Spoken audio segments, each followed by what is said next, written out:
So disadvantages, okay? The alternative is a 34-year ground lease. Now, 20 years ago, we all talked about 99-year ground leases. The problem with that is when Prop 13 came in California, if you have a change in ownership of your property, the property is going to be reassessed upwards generally to fair market value on the date that you trade or sell the property. And in ground lease parlance now, when I'm talking about a 34-year ground lease, this is because a ground lease which has a term, including option periods, in excess of 35 years, is going to constitute a change in ownership under California's property tax laws, which makes it disadvantageous to rent that property to your tenant under a ground lease, because they won't make as much profit because their real property taxes are higher. So we generally, or at least what my practice now is, to do a ground lease of 34 years or 34 years and 11 months, under 35 years. And that has to include any exercisable options on the date that you signed the ground lease. Now, you can go 20 years with your ground lease, and if your leasehold tenant, your ground tenant, comes to you and says, hey, can I get another 20-year extension after 20 years? You can do that, because there's only 14 years left in your initial term, and you're adding another 20 after 20 years have gone by. That's fine. I counsel clients, and the office, we at Carr, McClellan, counsel clients that the most important part of successful ground lease is finding an experienced tenant, an experienced developer who can make your property into a first-class development, whether it be office, retail, residential. The ground lessee has to be able to attract reputable first-class tenants who are going to pay rent, because as the ground lessor, your ground lessee is going to pay you rents based on what they collect on the property. So you want to be sure that you've got somebody solvent in there as your ground lessee, who can find good solvent tenants, or you might call them subtenants for the project, who are paying rent. One benefit that Carr McClellan can offer people who are thinking of doing a 30-year ground lease is that my partners and myself think that we're able to locate, for property owners who are thinking of a 34-year ground lease, very reputable real property developers who are fairly sophisticated in the ground lease area. And so this is a benefit. I mean, obviously our first job as your attorneys is to find someone who's going to be a very, very good ground lessee for you, to take away all your worries. The primary advantages for a ground lease, my client in Mountain View, she wanted to continue to own the property. A ground lease, which we closed for her about 6 months ago, enabled her to continue to own fee title to this little piece of property, which was very well located. We found a very experienced development company on the peninsula, which came in and became the ground lessee.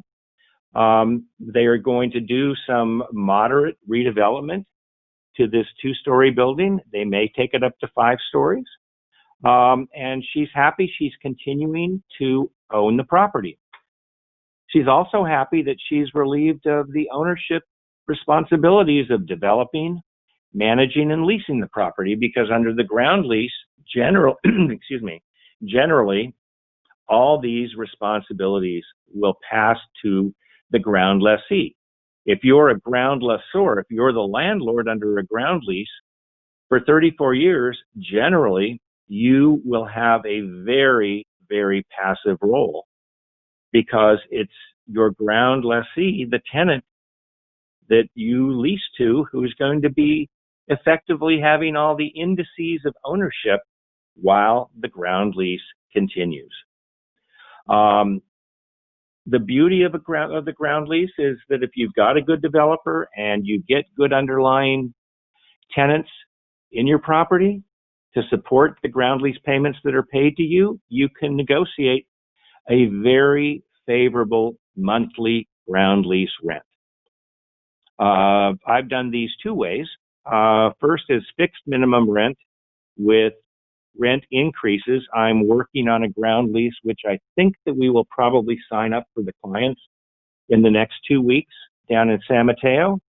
And there, our clients came into us and they wanted a generous fixed minimum rent, which the ground lessee that we're signing on will give them. And every 5 years, they will get a 15% increase in that fixed minimum rent. Very, very nice income. This is owned by two partners and their wives. They're about my age. They're in their late 60s. And so it's a very nice, dependable income that we're going to get out of this ground lease. My client who owned the Mountain View property, younger, 35, and she said, Kendall, I want to participate more in the upside if this property turns out to be a gold mine once my ground lessee redevelops it. So in the case of her ground lease, we based her ground rent on a percentage of rent that the ground lessee gets from the space lease tenants that they bring into the redeveloped property. There's many ways to handle the income. What are the disadvantages of the 34-year ground lease? Well, perhaps the biggest disadvantage is if you're a control freak, like I tend to be with the little bit of property that I own, you lose effectively all control over your property for the 34 years that the ground lease is in place. The ground lessee or your tenant will control the entitlement process for any development, any redevelopment, the permit process, construction, and alterations. Now, on the ground lease that our office is just finishing up for the clients on the San Mateo property, the ground lessee is going to come in and basically scrape the property that our clients will continue to own the fee title to, but they're going to take the existing improvements, which are about 70 years old, down to nothing and build a new mixed-use project on that property, excuse me.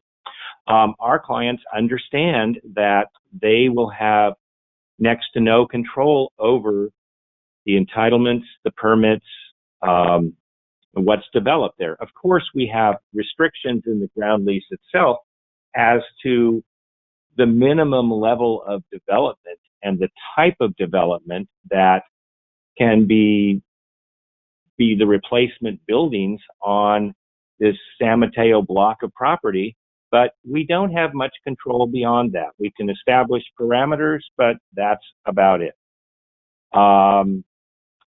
The third disadvantage, if you will, is that you don't get to participate as the ground lessee in the leasing plan for your property or establish rental goals. All of this really goes to the experienced ground lessee developer that you've hired, and you don't have control over management or operation. And in a few minutes, we'll get to one of what the biggest risks that you face as a ground landlord or ground lessor under your ground lessee is that if you've not taken the time and diligence to properly vet the company or the tenant that you want to bring in as your ground lessee, and you have a default that can just tie your property up for a long, long time. Or we'll talk also in a bit about if your ground lessee goes out and mortgages their leasehold interest, which is very common and generally always permitted under the ground lease, and your ground lessee then defaults on its ground lease mortgage to Citibank, and Citibank forecloses on your ground lessee, you don't have any control over who comes in as the ground lessee. Generally, these problems don't happen if you've been very careful in selecting your ground lessee.